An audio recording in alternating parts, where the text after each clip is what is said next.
Vous avez découvert les AMHE et vous avez une envie folle de vous y mettre, mais malheureusement vous vivez dans un coin paumé et le club le plus proche est à 2 heures de route. Eh bien cette vidéo est faite pour vous. On va voir comment débuter la pratique des AMHE lorsque vous êtes seul, que vous n'avez pas d'amis pour pratiquer et que vous n'avez pas de matériel.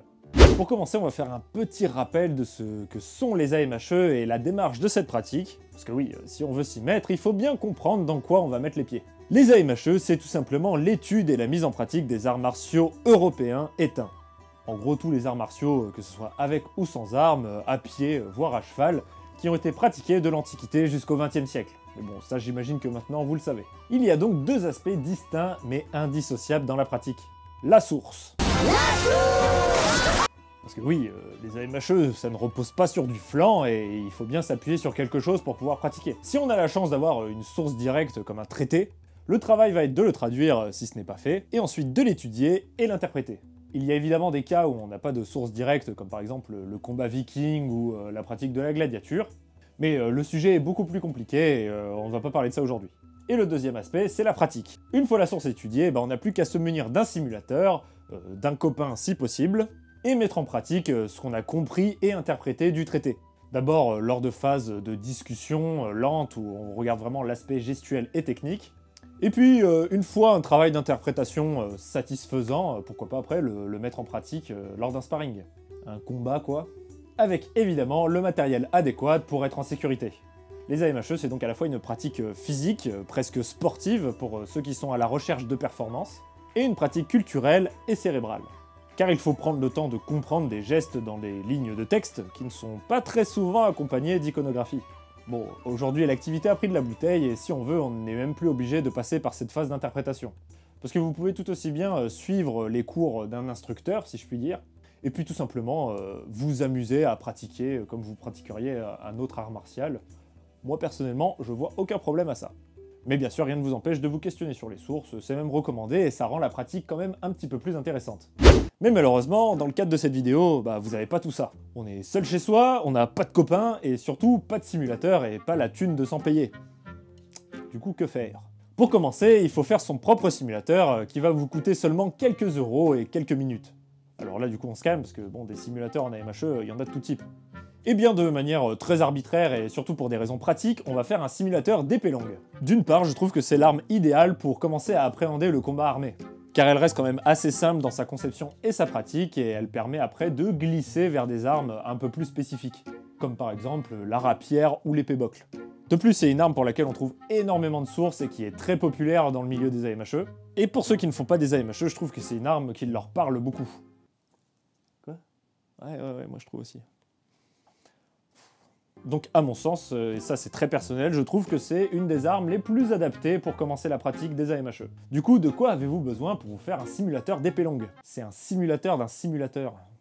Un simulaception, du coup. Pour commencer, vous aurez besoin d'un manche à balai. Il y a de fortes chances pour que vous en ayez déjà un chez vous, et au pire ça coûte 3 francs 6 sous. Et le manche à balai, en plus de ne pas être cher, ça fait pile la taille d'une épée longue. Ensuite, il vous faudra du scotch coloré ou un feutre pour diviser les différentes parties de l'épée. Commencez par marquer la séparation entre le manche et la lame, donc tout simplement à marquer l'endroit où se situe la garde de l'épée. Ensuite, marquez avec une couleur le côté qui sera le vrai tranchant, c'est-à-dire le côté de la lame avec laquelle vous allez généralement frapper, et donc par extension le faux tranchant pour que ce soit bien clair de quel côté vous tenez votre épée. Ensuite, je vous conseille de couper votre lame en deux avec une marque pile au milieu de la lame afin de distinguer le fort de l'épée, donc la partie la plus proche de vos mains, et le faible, le bout de la lame. Et pour les plus bricoleurs et motivés, vous pouvez même marquer la croix de la garde, en perçant un trou de part et d'autre de votre manche à balai au niveau de la garde pour y laisser passer une petite tige en bois, ou que sais-je. Comme ça, vous aurez au moins une vraie garde et ce sera peut-être plus facile pour vous. Ok, donc à la base, je voulais me mettre dans les mêmes conditions que vous dans mon appartement, mais j'avais pas assez de recul avec la caméra et du coup, ça ressemblait à rien. Donc du coup, je fais ça dans un jardin. Donc si vous avez la chance d'avoir un jardin, c'est cool. Et sinon, faites attention à votre plafond. Donc déjà pour la tenue de votre épée, donc choisissez la couleur qui sera le vrai tranchant et la couleur qui sera le faux tranchant. Donc moi en l'occurrence le vrai tranchant sera le côté rouge, donc le côté rouge sera tout le temps tourné du coup devant moi, vers la caméra en l'occurrence. Et pour la tenue, donc ne tenez pas votre épée comme on peut voir dans les films avec les mains pleines comme ça sur la fusée. En fait, votre main forte, moi en l'occurrence la droite, elle est juste sous la garde, donc que je vous rappelle est marquée par la petite marque, et en fait votre main gauche va tenir le pommeau. Donc là ça tombe bien parce que mon balai, enfin même la plupart des balais ont visuellement une sorte de pommeau, donc ça peut aider. Donc voilà, vous mettez vos mains sur le pommeau, moi en général je mets que 3 doigts, et en fait il faut bien se rendre compte que la main forte, donc la main droite pour moi, et a vraiment une tenue ferme parce que c'est elle qui va, on va dire, initier la plupart des mouvements. Et la main gauche, en fait, est là que pour soutenir les mouvements exécutés par la main droite et rajouter un petit peu de finesse dans le geste. Donc la main gauche doit être un peu plus relâchée, on va dire.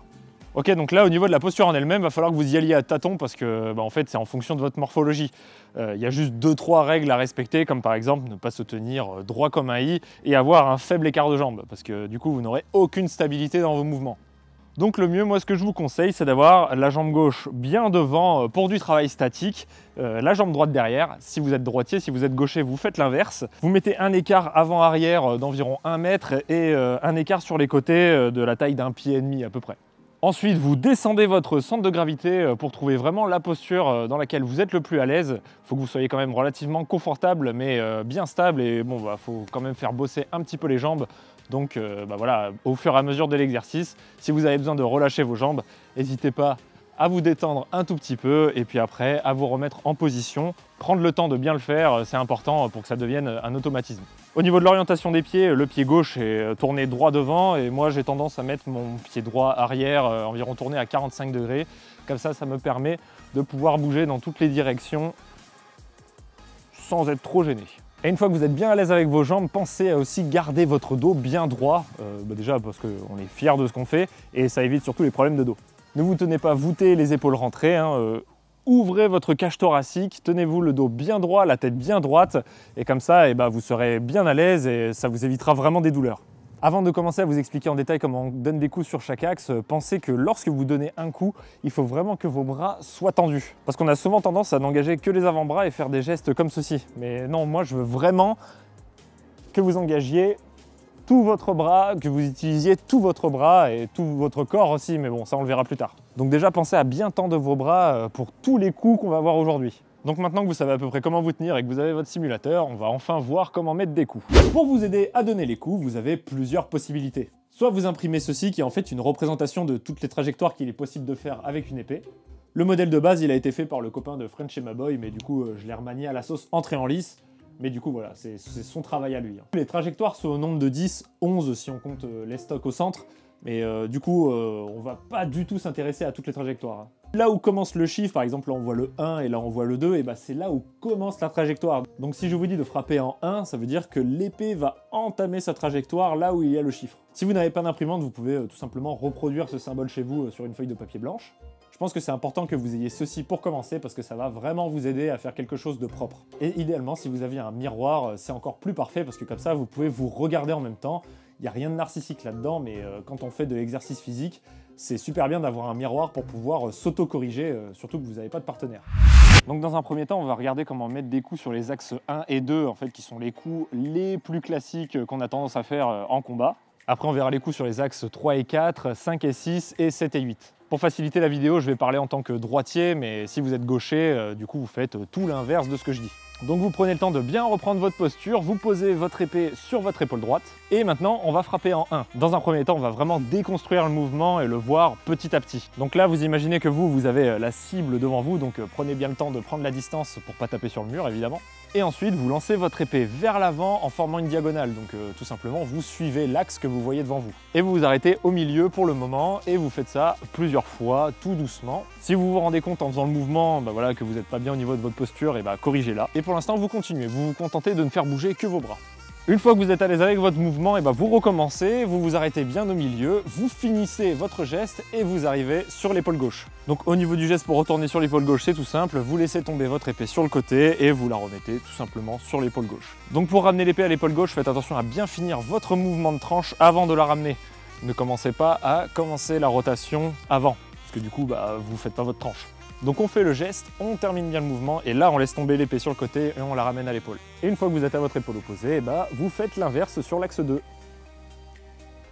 Donc là vous reprenez bien le temps de décortiquer le mouvement en vous arrêtant au milieu. Et une fois que vous vous sentez à l'aise, vous arrêtez au milieu, vous finissez votre tranche et vous ramenez à l'épaule droite. Je recommence.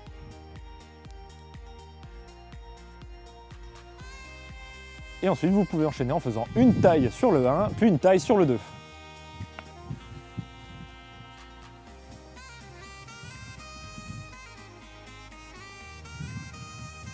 Si vous avez besoin, vous pouvez reprendre le temps de vous arrêter au milieu des axes à chaque fois. Je vous conseille même de le faire au début.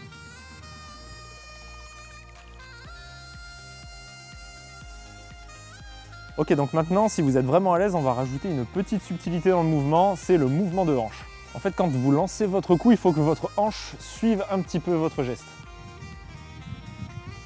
Pour faire simple, quand vous donnez votre coup, votre hanche va faire ce petit mouvement de rotation pour suivre. Et c'est pareil des deux côtés.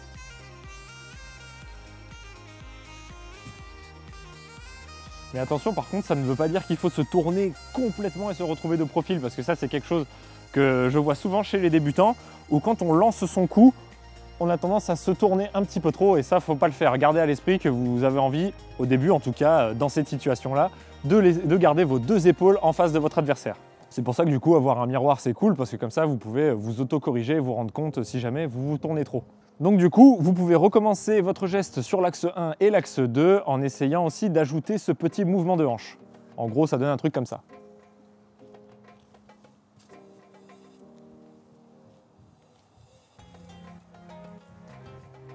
Ok, donc juste avec ça, vous avez de quoi bosser. Maintenant, on va voir les coups sur l'axe 3 et l'axe 4. Donc là, bon, vous l'avez remarqué sur la figure, ce sont des coups qui vont de bas vers le haut. Au niveau de la posture, pour pas s'embrouiller, on va rester l'épée sur l'épaule droite. Et au moment où vous voulez lancer votre coup, on va commencer par l'axe 3, vous laissez tomber votre épée derrière, comme ceci, et vous lancez le mouvement. Donc du coup, on tape toujours avec le vrai tranchant. Donc quand vous mettez votre épée derrière, votre vrai tranchant regarde le sol. Vu que du coup, vous allez faire un mouvement où vous allez remonter, c'est votre vrai tranchant qui va frapper. Donc là, même chose que pour l'axe 1 et l'axe 2. Au début, vous faites le geste en vous arrêtant au milieu des axes.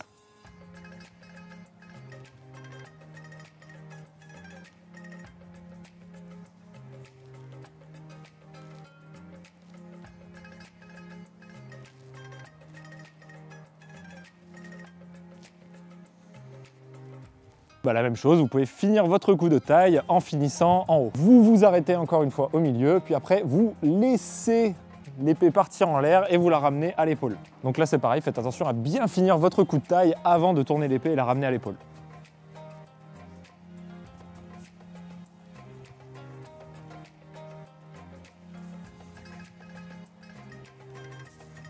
Et du coup maintenant la même chose sur l'axe 4. Donc là pareil, vous laissez tomber votre épée sur le côté, faites attention à ce que le tranchant regarde bien vers le bas et vous remontez votre épée jusqu'au milieu des axes. Donc là pareil, pensez aux petits mouvements de hanche si vous êtes vraiment à l'aise.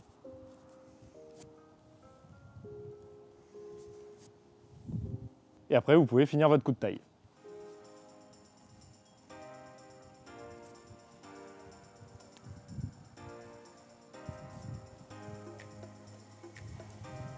Et maintenant, on enchaîne le 3 et le 4. Là, pour enchaîner le mouvement, vous n'êtes pas obligé de ramener votre épée à l'épaule gauche. Vous pouvez faire une sorte en fait de 8, si vous voulez, pour faire le geste en boucle, pour vous entraîner.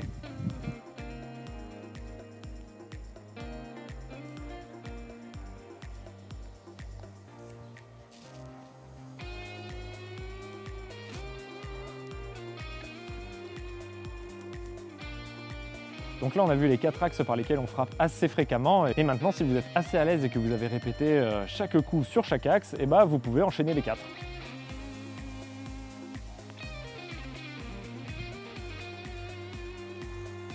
Donc du coup, pour passer du 2 au 3, vous faites tout simplement un aller-retour.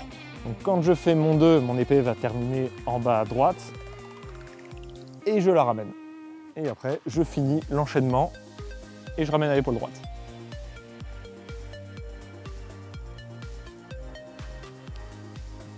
Ensuite, les axes 5 et 6, bon finalement c'est assez simple parce que en fait il faut tout simplement imaginer que vous avez envie de couper votre adversaire en deux. Donc du coup vous partez pour l'axe 5 de l'épaule droite et vous faites un mouvement de balayage, moi j'appelle ça comme ça. Donc là en fait c'est relativement assez simple. Donc vu qu'on a un balai, c'est quand même compliqué à s'en rendre compte, mais faites attention à bien orienter votre tranchant dans votre trajectoire. En fait, c'est la seule difficulté qu'on a avec ce genre de coup. C'est qu'on aurait tendance à vouloir frapper avec le plat, enfin vouloir frapper avec le plat sans vraiment faire exprès. Donc là, prêtez vraiment attention à la couleur de votre balai.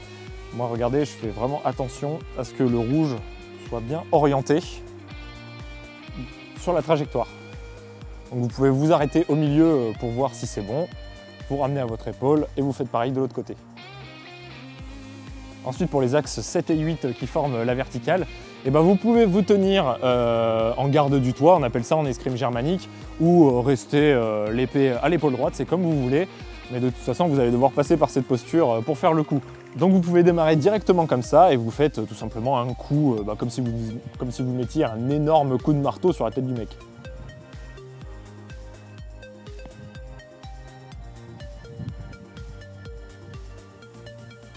Et du coup, pour l'axe 8, il n'y a rien de plus simple, vous remontez tout simplement avec le faux tranchant.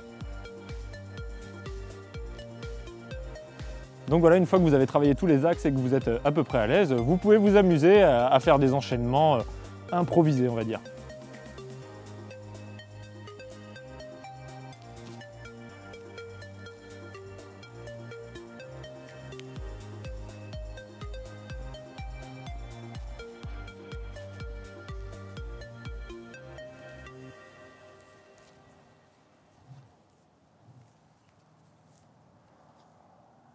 Par exemple.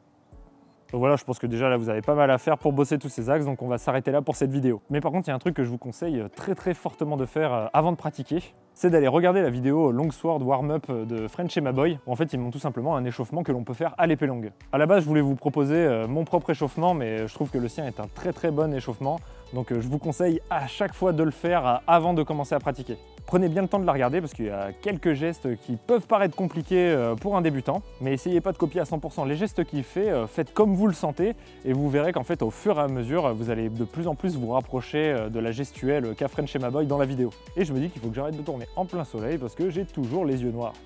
Dans le prochain épisode, on verra quelques exercices pour travailler vos déplacements. Mais avant, je pense qu'il est très important que vous soyez à l'aise avec le haut de votre corps, parce que ça demande un petit peu de désynchroniser le haut et le bas de son corps quand on fait des déplacements en même temps que les coups, et c'est pas quelque chose de forcément évident pour tout le monde. J'espère en tout cas que cette vidéo vous aura plu et surtout vous sera utile. Je remercie encore beaucoup les instructeurs de l'association De Taille et des Stocks qui m'ont aidé à trouver l'axe qui soit le plus juste possible pour entamer cette série de vidéos. Les liens de l'association sont dans la description, je le mets souvent parce que ce sont des gens qui m'aident énormément sur la chaîne YouTube pour pas mal d'autres vidéos. J'essaierai de faire ces vidéos de manière assez régulière pour que vous ayez plein d'exercices, mais en description je vous mets d'autres chaînes qui font des arts martiaux historiques européens et qui présentent des vidéos plus aspect court, comme notamment le fameux French et Maboy que vous commencez à connaître je pense parce que je le cite quand même très souvent. Donc voilà, j'espère que vous allez bien bosser, je vous souhaite un bon entraînement et on se dit à la prochaine pour une nouvelle session d'AMHE.